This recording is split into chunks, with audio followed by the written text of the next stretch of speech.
kita nih kalau hal yang baru dengan kita, jangan langsung mengkritik. Kita belajar, betul? Dia ngatain saya anjing lah, saya senang sekali. Kenapa senang?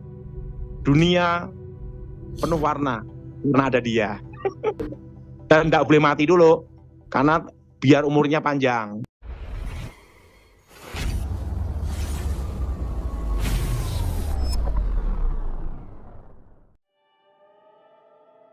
Shalom sahabat khotbah populer yang diberkati Tuhan. Sudahkah kita memotivasi dan membangun orang lain? Namun berbeda halnya dengan seseorang yang dibahas hambanya Evangelis Daud Tony dalam video ini. Kerjaannya mengkritik saja, dan kritik ini menjatuhkan, berkata negatif untuk orang yang dikritik. Siapa dia? Mari kita bahas. Semoga bermanfaat. Kita nih kalau hal yang baru dengan kita, jangan langsung mengkritik. Kita belajar, betul? Hal yang baru jangan langsung kritik. Pelajari dulu. Kalau tanya tentang operasi Sandi Yuda, intelijen, operasi Sandi Yuda, tanyalah sama Brigadir Jenderal itu Rano Tilar, itu ahlinya operasi Sandi Yuda, intelijen. Nah, kalau itu Pak Sandi Yuda, Pak. Operasi Sandi Yuda itu operasi khusus, Kopassus. Nah, dia juga tahu siapa saya. Tapi kalau dia ngomong Sandi Yuda, udahlah saya dengerin. Karena apa? Dia lebih jago. Tentang para komando. Saya itu tentang anti teror Guntur 81. Setelah itu tentang operasi senyap. Wah. Tanyalah Edi Wibowo, itu anak Sarwa Edi, semua orang Indonesia tahu semua. Kalau dia udah ngomong Sandi Yuda, ya kita dengerin, betul? Kalau masalah santet, Pak Daud dicari. Saya biasa-biasa aja. Tapi kalau masalah taktik perang, politik, strategi, itu jagonya Muldoko, Kepala Staf Presiden. Dia kenal saya dan tahu saya juga. Tapi kalau masalah teknik membunuh tanpa jejak, tanyalah saya. Ya. Silent tanpa jejak, Gilbert pasti tahu persis. Begitu kalau saya turun, tidak ada yang lolos. Yes. Nah, tapi sekarang sudah tobat. Tapi tanya pengajaran tentang keluarga, jagonya Gilbert. Nah, kalau dia ngomong keluarga, jangan dikritik, kita dengerin. Karena itu pelajaran hal yang baru untuk kita, gitu loh. Nah, jadi kita ini tidak usahlah langsung mengejar sesat, mengatakan, mengkritik ini. Kalau bukan jagonya, diem aja udah. Dan saya tidak pernah gagal dalam tugas. Lebih baik pulang nama daripada gagal dalam tugas. Itulah namanya prajurit komando. Tanya aja Ruhut Sitompul, dia tokoh nasional. Dia tahu siapa saya. Betul. Yang lain nggak tahu. Saja dengerin aja.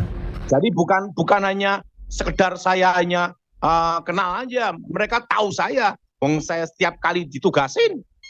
Yes. Seperti Ibas, Edi Baskoro, dia tahu saya. AHY tahu saya semua. Kenal Pak ya? Kalau nggak percaya suruh tanya sama Muldoko. Kenal nggak Daud Tony? Jawabannya mesti satu. Wah, dia ahlinya setan gitu. Tapi yang jelas satu, kalau kita bukan bidangnya, lebih baik diem. Betul. Seperti orang mengatakan saya macem-macem lah, saya diemin aja. Kenapa? Tanpa dia, dunia tidak lengkap. Penting dia tidak ngambil duit saya, itu aja. Diemin aja. Karena dia punya mulut, dia punya hak bicara gitu loh. Sekarang Abraham ada satu ibu yang paling saya kagumi sampai detik ini, sekalipun dia sudah meninggal, Abraham. Siapa Pak? Ibu negara Ani Yudhoyono. Bu Ani ya? Dia kalau nugasin saya, dia berkata gini, untuk negara saya siap untuk bertanggung jawab apapun resikonya. Kalau tanya helikopter, cara penjemputan, untuk operasi perang, tanyalah Glenny Kerupan, karena dia dulu di helipad. Dia kan dimanapun tempat adu tembakan, selalu Glenny Kerupan dipanggil, selalu datang. Itulah Glenny Kerupan.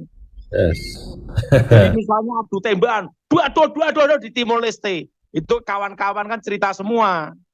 Kawan-kawan saya kan cerita.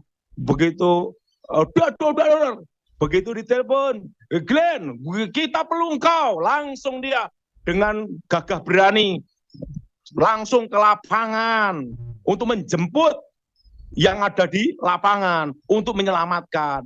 Makanya Pak Prabowo menghargai Glenny Kerupan.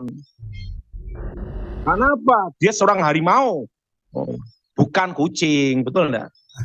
Bukan kucing ya Pak? Wah, harimau benar, bukan kucing. Lapangan Harimau bukan kucing. Kalau kucing hanya ngomong-ngomong di YouTube, tapi begitu di lapangan jadi kucing. Nah, kalau Stephen Rumangkang, pendiri Demokrat, dia tahu siapa saya itu. Bukan hanya kenal, dia pernah lihat saya tugas malahan. Kalau saya tugas, tanya aja Stephen Rumangkang. Apa saya kucing? Tanya aja. Selesai pasti. Harimau gitu. Kalau Pendeta Philip Montova, itu kesukaan anak saya. Keluarga saya senang sekali. Karena kalau urapan itu jagonya Philip Montova di Indonesia ini. Saat ini loh ya. Ya. Saat ini di Indonesia yang jagonya urapan. Wah, angkat tangan, langsung Roh Kudus datang, urapan datang, seperti Bapak Benihin zaman dulu. Nah, itulah Philip Montova, itu Indonesia. Nggak ada yang lebih jago dari dia. Tapi kalau ada yang mengkritik tentang neraka, mudah untuk membuktikannya, suruh masuk neraka dulu. Nah, berangkat dulu ya Pak. Kalau balik. Setuju Abraham. Kalau nggak balik, haleluya Pak. Nah ini nggak usah banyak-banyak.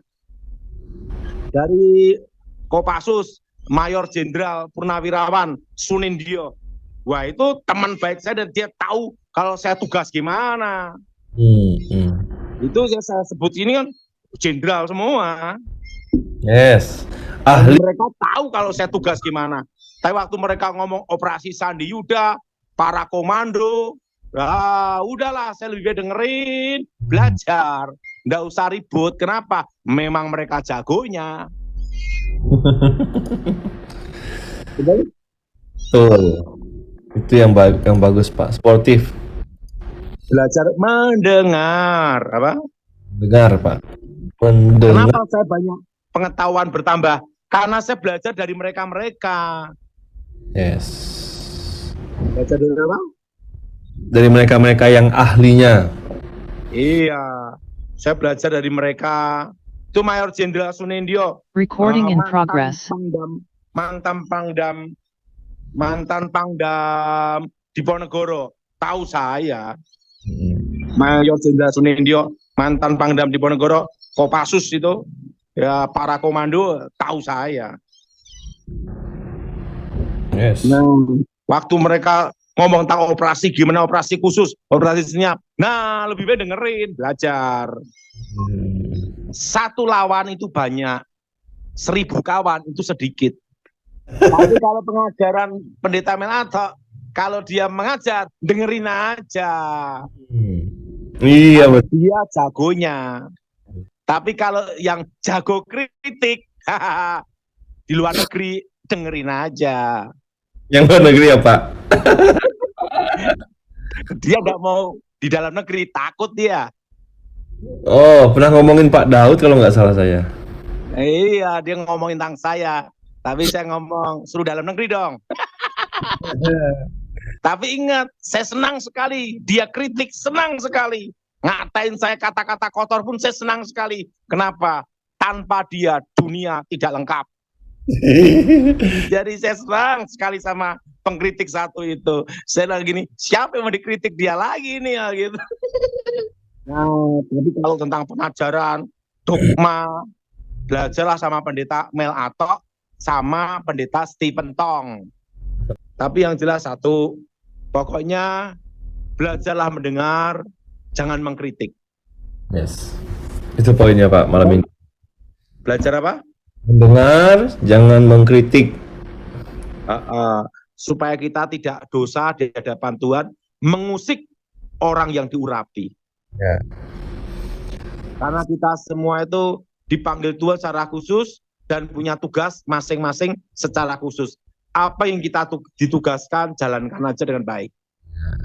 Satu orang musuh terlalu banyak. 1000 orang 1000 kawan itu sedikit. itu sedikit. Ingat, pengkritik yang paling hebat, yang paling saya sukai yang ada di luar negeri. Padahal tahu posisinya Pak. Kalau secara ini Pak, kalau zaman dulu tahu posisinya. Tahu lah. Tapi yang jelas, kalau itu zaman saya belum bertobat, saya tetap biarkan hidup. Kenapa? Supaya dunia ini penuh warna.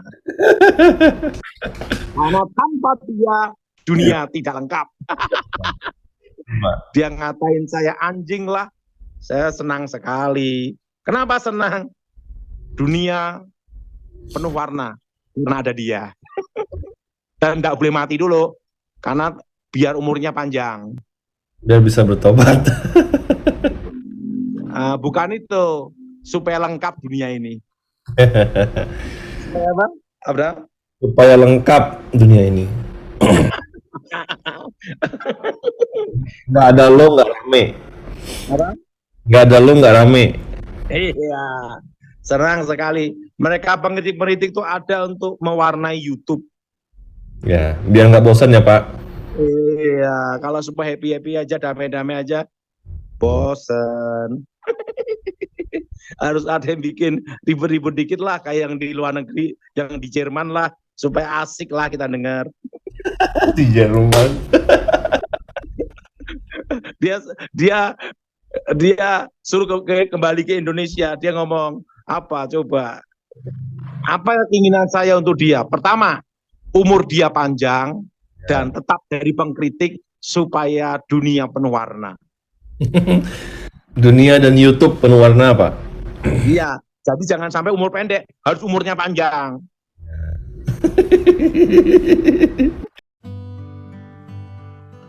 Nah, bagaimana sahabat?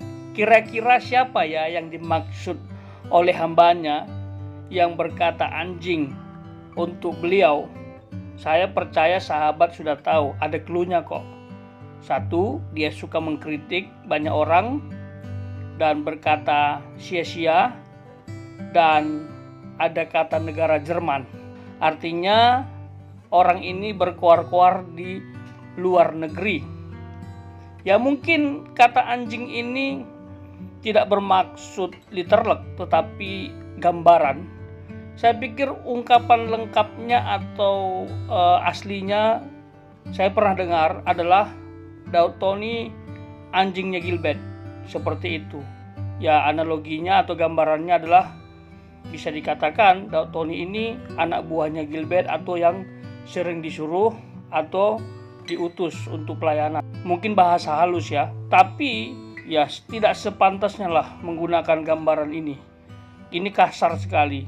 Anak-anak pun tahu ini adalah kata sia-sia, apalagi disampaikan oleh hamba Tuhan dalam konteks diskusi rohani.